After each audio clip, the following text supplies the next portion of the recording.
Hello, my name is John Pinder. I've worked in the water industry for over 40 years, and in particular for the last 14 years on restoration of wetlands and lakes. My presentation today is to tell you a little bit about some of the experiences that I've had on creating partnerships and how those can be maintained, and in particular looking at some of the social science theory that goes with that. So hopefully I can start with PowerPoint and we'll go through the next 10 or 20 minutes.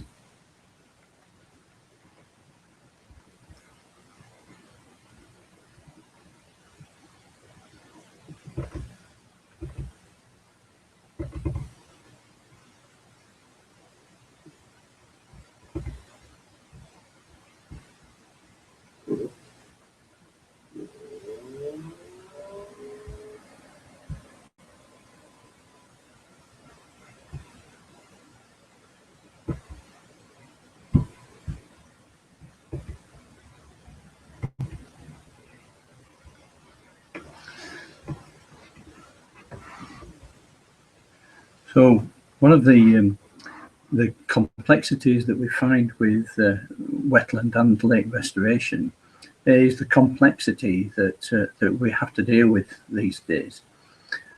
Back when I started working on Windermere, one of the most famous lakes in the Lake District, there was a complete lack of objectives or standards that were applied to lakes. We had rivers that were very high quality going in the lake and out of the lake, but there were no standards and there were no objectives set for the lakes. There was this assumption that the lakes were okay. Now these are deep lakes and they have some degree of robustness. It's much more difficult for shallow lakes and wetlands to be protected by just looking at the quality of the water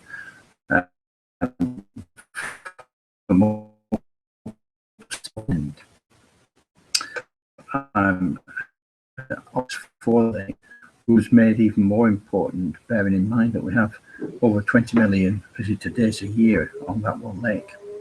So with no protective strategy, and therefore there was no associated action that was associated with it. There was a difficulty in applying legislation because there was no standards for which a legislation could be attributed. But in recent times, we've had both new legislation, such as the Water Framework Directive, and there's the whole issue of ecosystem services that has been introduced, whereby the whole of the natural environment is looked at in a much more holistic way for all of its values.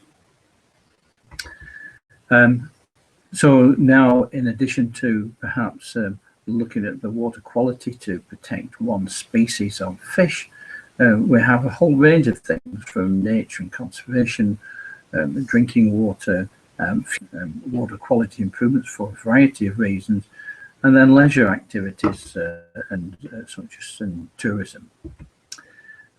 So nowadays we have multiple objectives, and although the standards might be quite strict, the Water Framework Directive, for one, starts to recognise that there are multiple objectives. And it's these multiple objectives that really drive us to looking beyond satisfying one organisation or one sort of government body. If we look at where our different objectives and values are, I've listed there down the left just some of the aspects that are of interest, although that's not complete. It can be extended beyond that. And along the top, there is some generic groupings such as government departments, and then national non-government organisations, and also going down further to sort of local groups and individual communities.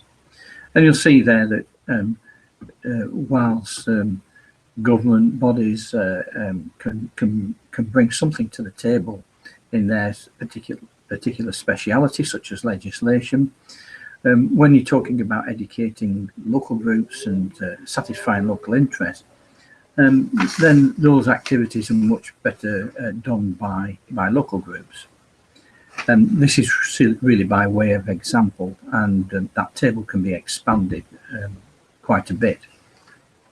Looking at the theory of that, we have a lot of different organisations all trying to come together to create a partnership. And this partnership model really comes from the world of social science. And I think all of us will be familiar with the environment, economy, community, and three-cornered approach. But what's sort of new by adopting this sort of thought process of the social science is that actually to satisfy the needs of all of those aspects, you really need to look at what each gets from the other. And it's rather like going into a shop and buying a loaf of bread. You hand over the money and the shopkeeper hands you the loaf of bread, and you're both happy. If one gives the other and the other doesn't receive, then there's a mismatch, and you haven't got an agreement for moving forward. It's a pretty simple concept, but it's interesting to look at exactly is offered by, say, for instance, the environment. What does it give to the economy, and what does the economy give to the environment? So that's a model that actually is quite useful in actually establishing when you're going into partnership just what it is that could be acquired from each partner. So there we have the sort of at national level. We have that big picture of the economy, the environment, and the community or population. And then if you look down at sort of the local level, there's local administrations or regional, and you have NGOs and community groups. Again, all with different agendas on the same area of work, and in this case, it's sort of wetlands. But actually it gets much more complicated, and as I said before, now that we have ecosystem services, then we have industries and non-government organisations and so on, a whole lot of players, so that three-cornered model becomes much more complex. Nevertheless, the need to have an exchange, an agreement, if you like, between any one and all of the others still holds. And so one of the first realizations in deciding to develop a partnership for wetland protection and restoration is to establish some common purpose. And the common purpose is, or it could be classed as creating a vision or having a mission statement. It's getting from all of those organizations, groups, individuals, whether they're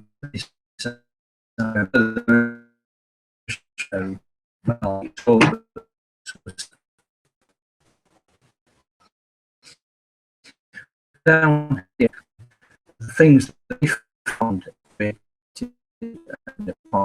over the years. And the first is in actually creating this vision, which is sounds simple, but in actual fact, it's quite a challenging thing to do. So first of all, it needs to be quite strong and short, but it has to be relevant to all of the organisations. So it cannot be sort of written by just one of the partners on their own, in their own language. Each of the words needs to be meaningful to both the people served and by the partner organisations, because by and large, partner organisations are only representing cohorts of different groups of people. And it's necessary to understand where each partner's business position is and what its priorities are. So in that sense, it's very useful when you consider partners on board, just to actually understand very carefully what their business is and how working in partnership with yourselves is actually going to be an attractive proposition for them. And it also needs to reflect timescales, because I mentioned before that projects tend to be short, and these are good for doing specific jobs. But partnerships for long-term restoration and then management of things like wetlands are for considerable durations, and certainly longer than the sort of short-term response time that's required by some funding mechanisms, and particularly government funding mechanisms.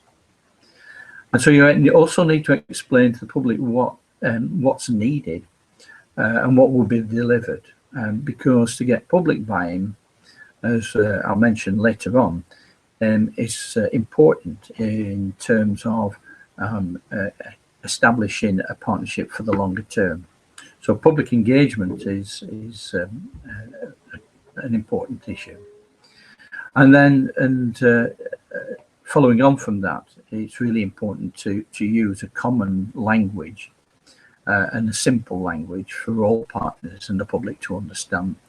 I think probably all of us who have been members of different organisations recognise that we have our own language and our own acronyms and short phrases which are meaningful to us in the business, but not actually terribly understandable by anybody else.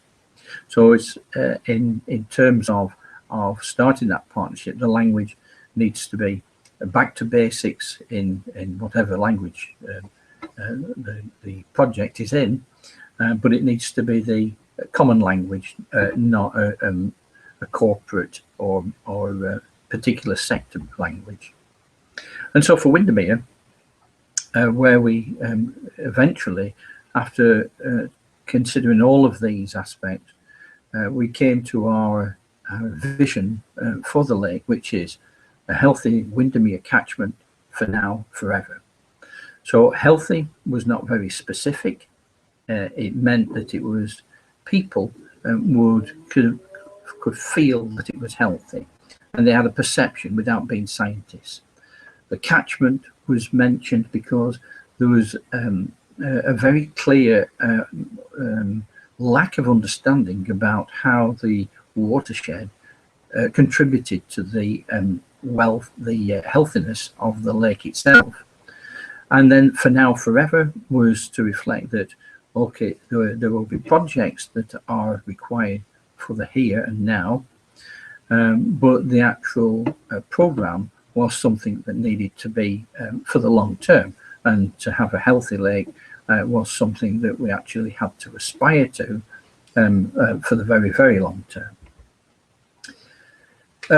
So that's one of the problems, actually, to set the partnership going. The short-term projects within a long-term program, keeping it going is actually much more difficult. And here are a few of the things that we found were very useful in making that happen. And I ran a restoration program for one lake for 10 years, and then another one started up another one at Windermere for about 4 years. You certainly need to acknowledge partners within their own corporate organisations as to what they are doing. It's important to note that not all the players will be there all of the time. Some may be there just to do a project. Some may be partners for the longer term because of their corporate policy. The important role is to recognise everybody in every organisation as what I call pieces of the jigsaw. Each is a picture in its own right, but it has to have its place and has to be included, and therefore important if you're going to get the full picture. And we see that the restoration of a wetland is the full picture. Quantifying the outputs is very useful to do in monetary terms, because most organisations work in terms of the bottom line.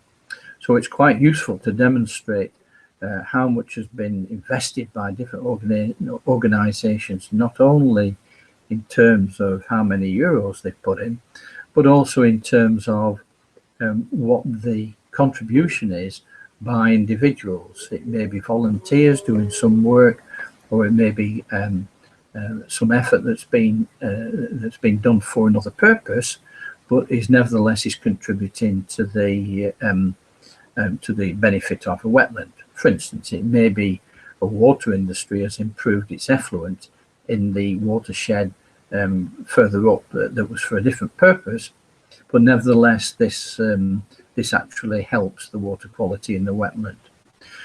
So it's important to try to identify all of the contributions that are being made and then converting those to monetary terms.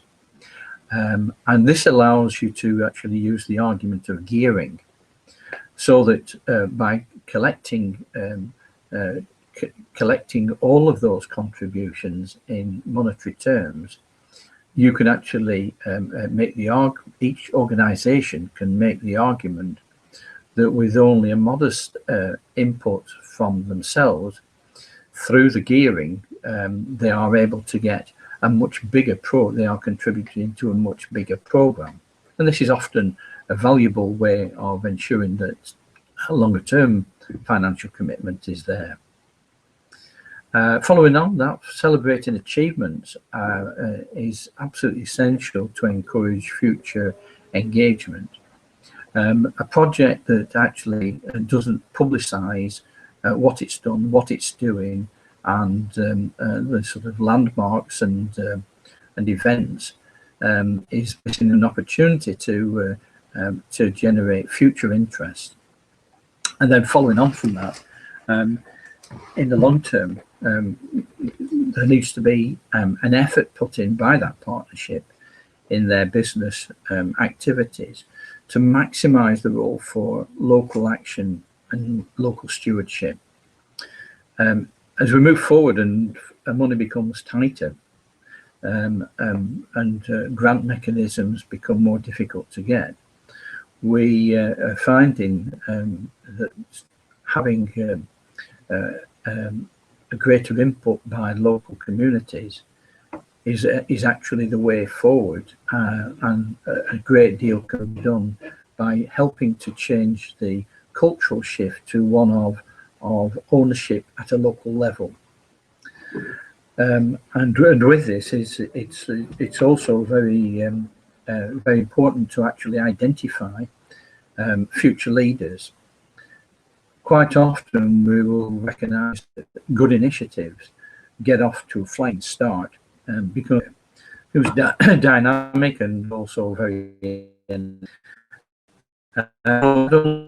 for a finite amount of long it's important by young people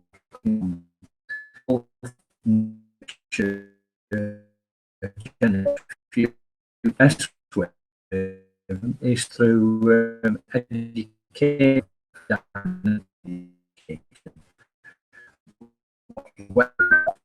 both contribute to at large,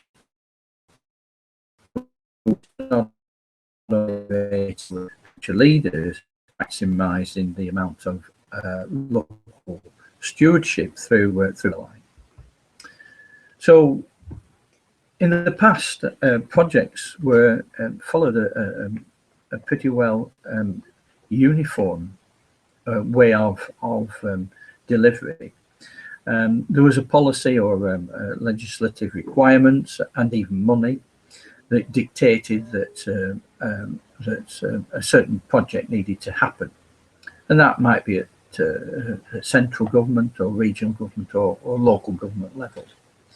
So the decisions, let's say, is made that there would be an increase in protection of a wetland, and they would appoint an appropriate delivery body to make it happen and give them the money to do something.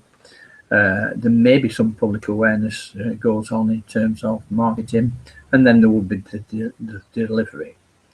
But this tends to be of one-way communication, It does deliver, it's quite efficient, but there's a question mark about whether it's effective.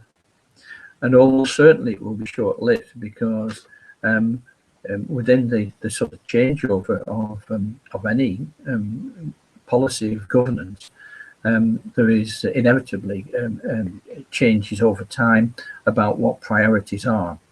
And so as priorities for a particular environment or non-environment changes, then the security of providing that funding and that drive from the central level becomes progressively uncertain. So there is a change, and this is where the partnership approach comes into its own, because although the partnership approach may not be very efficient, it is effective, and it does have the advantage of having improvements over time and continuity over time. So here we have an environment, and in this case a wetland. There are lots more different sorts of organisations, private companies, locals, industry, perhaps, certainly progressively environmental businesses, particularly in interesting and unique environments such as wetlands. And then there's potential sponsors, NGOs, schools, government, so on. So it's much more complex, and what we actually see here is the fact that there is a contribution being made, and then a benefit coming out. So we're back into the model that I showed you early on about this exchange. So the environment can get lots of benefits to all these different groups by using a partnership approach. The way of driven by central government is much less effective, and it's much less secure for the long term if that environment is not only protected but actually contributes to the development of the local economy. So finally, I'm going to leave you with a nice picture. This is a reconstructed crannog on Loch Tay in Scotland, and it really sort of brings us back to where we're going, and pulls together in one picture perhaps that last model I showed you. These were built by Neolithic man between 3,000 and 5,000 years ago, and they were built because they provided flood protection, they provided food by fish and fowl.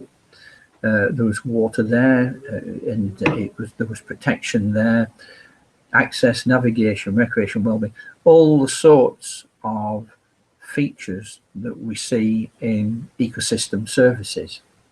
They probably didn't call it ecosystem services. We've kind of just reinvented the term, but that's why they were built there, and why in Ireland there's now as many thousands of examples there in Ireland too. And this was the preferred place to live for all the functions that were needed for well-being. So it's quite a nice image, I think, to round up why, if you actually want to have all of those ecosystem services that are associated with different organisations, then a partnership approach is the best way of moving forward. Thanks very much for listening, and please get back to me if you want to discuss anything. Bye-bye.